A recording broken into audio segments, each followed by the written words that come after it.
بسم اللہ الرحمن الرحیم۔ ایک ایسا آدمی جس نے ستاروں سے بات کی، زمین کی حرکت کو سمجھا، مگر جب سچ بولا تو اسے مجرم بنا دیا گیا۔ یہ کہانی ہے سائنس کے شاہ سوار گیلیلیو گیلیلی کی، جس کا تفصیلی تعارف اور اس کے سائنسی دنیا کے اندر گراں قدر خدمات پر آج ہم آپ کے سامنے اس ویڈیو کو پیش کریں گے۔ تو آخر تک جڑے رہیے گا تاکہ آپ کو بہت کچھ نیا سیکھنے اور جاننے کو مل جائے۔ عظیم اطالوی سائنسدان گیلیلیو گیلیلی کا کسی بھی دوسرے فرد کی نسبت سائنسی طرز فکر کی ترقی میں سب سے زیادہ ہاتھ ہے۔ وہ 1564 میں پیسا شہر میں پیدا ہوا۔ نوجوانی میں جب وہ پیسا یونیورسٹی کا طالب علم تھا تو مالی بدحالی کے سبب اسے سلسلہ تعلیم چھوڑنا پڑا۔ تاہم 1599 میں اسے اسی یونیورسٹی کے اندر پڑھانے کی ملازمت مل گئی۔ چند سال بعد اس نے پاڈوا یونیورسٹی میں نوکری حاصل کی۔ 1610 تک وہاں رہا۔ اس دور میں اس کی بیشتر سائنسی دریافتیں مارز وجود میں آ چکی تھیں۔ اس کی اولین اور اہم دریافت میکانکس کے شعبے میں رونما ہوئی۔ ارسطو کا نظریہ تھا کہ بھاری اجسام ہلکے اجسام کی نسبت زیادہ جلدی سے زمین کی طرف لپکتے ہیں۔ نسل در نسل لوگوں کے اندر یونانی فلسفی پر اعتماد ہوتا رہا اور وہ اسی نظریے کو درست تسلیم کرتے رہے۔ گیلیلیو نے اس کی آزمائش کا فیصلہ کیا۔ آزمائشوں کے ایک سلسلے کے ذریعے اس نے جلد ہی معلوم کر لیا کہ ارسطو کا خیال درست نہیں تھا۔ حقیقت یہ ہے کہ وزنی اور ہلکے اجسام ایک سی رفتار سے نیچے گرتے ہیں۔ استثناء یہ ہے کہ ہوا کی رگڑ ان کی رفتار کو متاثر کرتی ہے۔ حالانکہ یہ روایت خاصی غیر معتبر ہے کہ گیلیلیو نے اس حوالے سے پیسا کی طرف جھکے ہوئے مینار سے اشیاء نیچے گرا کر تجربات کیے تھے۔ یہ معلوم ہو جانے کے بعد گیلیلیو نے ایک قدم مزید آگے بڑھایا۔ اس نے خاص وقت میں گرتے اجسام کے طے کردہ فاصلے کی محتاط پیمائش کی اور یہ معلوم کیا کہ یہ خاص فاصلہ اس بیچ گزرنے والے کل سیکنڈوں کے مربع کے متناسب ہے۔ یہ دریافت جو اس تیز رفتاری کی ایک مماثل شرح کو متعارف کرواتی ہے، اپنے طور پر نہایت اہم ہے۔ اس سے بھی زیادہ اہم بات یہ تھی کہ گیلیلیو ان آزمائشوں کے نتائج کو ایک ریاضیاتی کلیہ کی صورت میں بیان کرنے کے قابل ہو گیا، جبکہ ریاضیاتی کلیوں اور ریاضیاتی طریقہ کار پر اصرار جدید سائنس کی ایک نمایاں خوبی ہے۔ گیلیلیو کی دریافتوں میں ایک کہیں اہم دریافت جمود کا قانون ہے، جس کو لا آف انٹریشیا کہا جاتا ہے۔ اس سے قبل لوگوں کا خیال تھا کہ ایک مسلسل حرکت میں رکھنے والی بیرونی قوت جاری نہ رہے تو ایک متحرک جسم علی الآخر ساکت ہو جاتا ہے۔ تاہم گیلیلیو کے تجربات نے یہ ثابت کیا کہ یہ عمومی نظریہ یکسر غلط ہے۔ اگر مزاحمتی قوتیں جیسے رگڑ وغیرہ باقی نہ رہیں تو ایک متحرک جسم قدرتی طور پر لا انتہا وقت تک حرکت کرتا رہے گا۔ اس اہم نظریہ کی نیوٹن نے اپنے حرکت کے اولین قانون کے ذریعے اثر نو تصریح کی اور اسے مضبوط بنیادوں پر استوار کیا۔ یہ طبیعیات کی بنیادی تصورات میں سے ایک ہے۔ گیلیلیو کی سب سے یادگار دریافتیں علم ہیئت کے میدان میں ہیں۔ 1600 کے اوائل میں فلکیاتی نظریات پر بڑی شد و مت سے کام ہو رہا تھا، جبکہ کوپرنکس کے شمس المرکز نظریہ کے حامیوں اور زمین کو مرکز ماننے والے قدیم نظریہ کے پیروکاروں کے بیچ گرما گرم مباحث چھڑے ہوئے تھے۔ 1609 میں ہی گیلیلیو نے اپنا خیال پیش کیا کہ کوپرنکس کا نظریہ درست ہے، لیکن اسے ثابت کرنے کے لیے اس کے پاس کوئی ٹھوس شہادت نہیں تھی۔ 1609 عیسوی میں گیلیلیو کو ہالینڈ میں دوربین کی ایجاد کی بابت معلوم ہوا۔ اگرچہ اسے اس آلے کے متعلق سرسری معلومات حاصل تھیں، وہ اپنے جوہر خداداد کی بنیاد پر خود سے ایک بہت جسیم دوربین یعنی بڑی دوربین تیار کرنے میں کامیاب ہو گیا۔ اس نئے آلے سے اس کے مشاہدات کا رخ آسمانوں کی طرف مڑ گیا۔ صرف ایک سال کے عرصہ میں ہی اس نے اپنی اہم دریافتیں منظر عام پر پیش کر دیں۔ اس نے چاند کا مشاہدہ کیا اور دیکھا کہ یہ ایک ہموار کرہ نہیں ہے بلکہ اس پر متعدد آتش فشاں دہانے اور پہاڑ ہیں۔ اس نے نتیجہ اخذ کیا کہ آسمانی اجسام ہموار اور مکمل نہیں ہیں بلکہ ان میں ایک طرح کی ناہمواریاں موجود ہیں جن کا مشاہدہ زمین سے کیا جا سکتا ہے۔ اسی طور اس نے کہکشاں کا مشاہدہ کیا اور دیکھا کہ یہ دھودیا راستہ تو ہرگز نہیں ہے بلکہ دھندلا وجود ہے جو بے شمار ستاروں پر مشتمل ہے، جو انسانی آنکھ کو اپنے بعد کے سبب یعنی دور ہونے کی وجہ سے دھندلا محسوس ہوتا ہے۔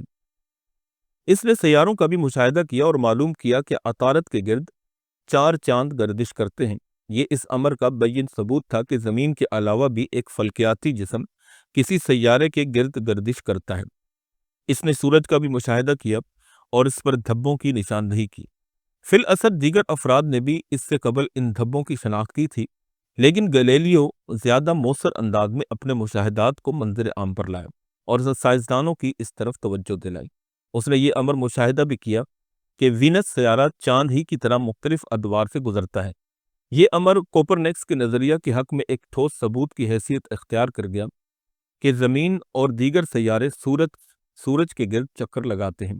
دوربین کی ایجاد اور اس کی دیگر دریافتوں نے گلیلیو کو مقبول بنا دیا، تاہم کوپرنیکس کے نظریہ کو تقویت دینے کی پاداش میں کلیسا میں اس کے خلاف شدید سرگرمی وجود میں آئی۔ 1611 میں اس کو کوپرنیکس کی مفروضہ سے دستبردار ہو جانے کے احکام صادر کیے گئے۔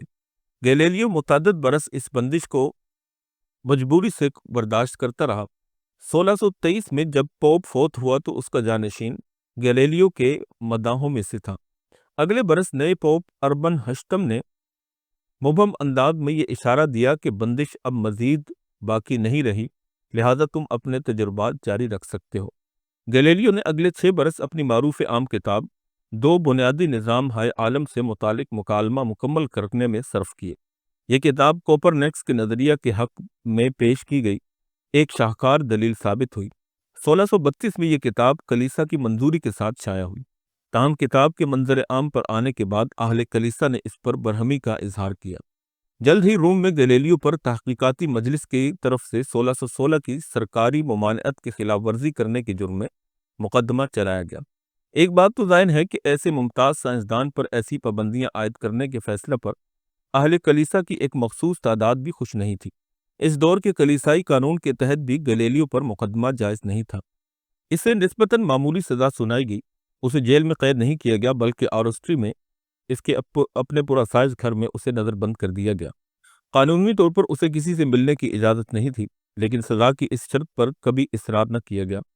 دوسری سزا یہ تھی کہ وہ عوام میں اپنے اس نظریے سے سبکدوشی کا اقرار کرے کہ زمین سورج کے گرد گھومتی ہے۔ اس 59 برس کے سائنسدان نے برسر عدالت اقرار بھی کیا۔ اس سے متعلق ایک معروف اور قدر من گھڑت روایت یوں موجود ہے کہ بیان دینے کے بعد گلیلیو نے نیچے زمین کی طرف دیکھا اور نرمی سے سرگوشی کی، یہ تو اب بھی گھوم رہی ہے۔ آرسٹری میں وہ میکانکس پر لکھتا رہا۔ 1642 میں اس کا انتقال ہوا۔ سائنس کی ترقی میں گلیلیو کی گراں قدر اضافوں کا بہت پہلے اعتراف کر لیا گیا تھا۔ اس کی اہمیت اس کے مختلف سائنسی نظریات کے سبب ہے، جیسے قانون جمود، دوربین کی ایجاد، اس کے فلکیاتی مشاہدات اور کوپرنیکس کے مفروضات کو ثابت کرنے کے لیے اس کے شواہد۔ کہیں زیادہ اہمیت کے حامل سائنسی طریقہ کار کی ترقی میں اس کا کردار ہے۔ ماضی کے بیشتر طبی فلاسفروں نے بھی جو ارسطو سے بصیرت حاصل کرتے تھے اہم مشاہدات اور اس مظہر کی درجہ بندی کی، لیکن گلیلیو نے اس مظہر کی پیمائش کی اور مشاہدات اور اس مظہر کی درجہ بندی کی، لیکن گلیلیو نے اس مظہر کی پیمائش اور بکثرت مشاہدات کیے۔ پیمائشوں کی کثرت پر اس قدر اصرار سائنسی تحقیق کا ایک لازمی جز بن گیا۔ گلیلیو کسی بھی دوسرے سائنسدان کی نسبت سائنسی تحقیق کے تجرباتی رویہ کے فروغ کا کہیں زیادہ ذمہ دار ہے۔ یہ گلیلیو ہی تھا جس نے پہلی بار تجربات کے مظاہر کی ضرورت پر زور دیا۔ اس نے اس خیال کو رد کر دیا کہ سائنسی سوالات کا جواب سابقہ علماء کی رائے کی بنیاد پر ہی حاصل کیا جا سکتا ہے، چاہیے حوالہ کلیسا کے فیصلے ہوں یا ارسطو کے نظریات۔ اس نے پیچیدہ استخراجی طریقہ ہائے کار کو معتبر جاننے کی روایت سے بھی انحراف کیا کہ جو تجربہ کی مضبوط بنیادوں پر استوار نہیں ہوتے۔ ازمنہ وسطیٰ کے علماء نے اس سوال پر مفصل بحث کی ہے کہ کیا ہونا چاہیے اور واقعات کیوں ہوتے ہیں، لیکن گلیلیو نے اس سوال کے جواب کے لیے کہ اشیاء کی اصل حقیقت کیا ہے تجربات کی افادیت پر اصرار کیا۔ اس کا سائنسی رویہ سراسر غیر شریعت پسندانہ تھا۔ اس حوالے سے وہ اپنے چند جانشینوں جیسے نیوٹن سے زیادہ جدید ذہن کا آدمی تھا۔ یہ امر قابل غور ہے کہ گلیلیو ایک کٹر مذہبی آدمی تھا۔ اپنے مقدمہ اور نظریہ حرکت کے باوجود اس نے مذہب یا کلیسا سے انحراف نہیں کیا، بس سائنسی امور کی تحقیق کو مجروح کرنے کی کلیسا کی مساعی کی مخالفت کی۔ بعد کی نسلوں نے گلیلیو کی اعتقاد پرستی کے خلاف مزاحمت کی بجا طور پر تحسین کی ہے۔ اس نے آزادی فکر پر بااختیار اداروں کی دسترازی کو بھی ناجائز قرار دیا۔ جدید سائنسی طریقہ کار وضع کرنے میں اس کا کردار بھی بے انتہا اہم ہے، جس کی بنیاد پر آج کے دور میں بھی جدید سائنس کی بنیادیں کھڑی ہیں۔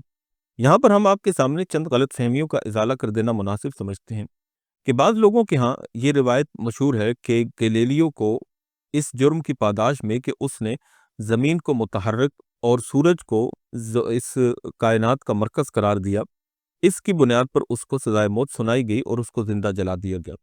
ہم نے تاریخی طور پر اس روایت کو ڈھونڈنے کی بہت کوشش کی، لیکن ہمیں یہ روایت کہیں پر نہیں مل سکی کہ گیلیلیو گیلیلی کو زندہ جلا دیا گیا یا پھر چرچ کی طرف سے اس پر بے انتہا سختی کی گئی۔ یہ ایک محض افسانہ ترازی ہے جس کی کوئی بھی حقیقت نہیں ہے۔ باقی اس کے بعد گیلیلیو کی جو صورتحال تھی وہ آپ کے سامنے ہے۔ ہم نے مستند حوالوں کے ساتھ آپ کے سامنے یہ چیزیں پیش کی ہیں۔ امید ہے کہ آپ کو بہت کچھ نیا سیکھنے اور جاننے کو ملا ہوگا، اور فادر آف جدید سائنس گیلیلیو کے متعلق جان کر آپ کے علم میں بھی اضافہ ہوا ہوگا۔